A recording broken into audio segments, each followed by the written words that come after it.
குலதெய்வம் சென்னம்மா அந்த வீட்டுல இல்லடி. போயிட்டான்.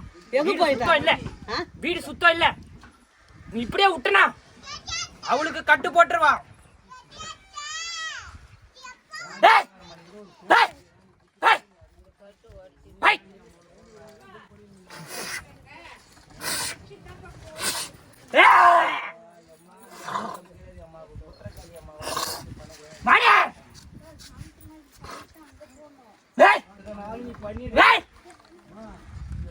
கோவிந்தா கோவிந்தா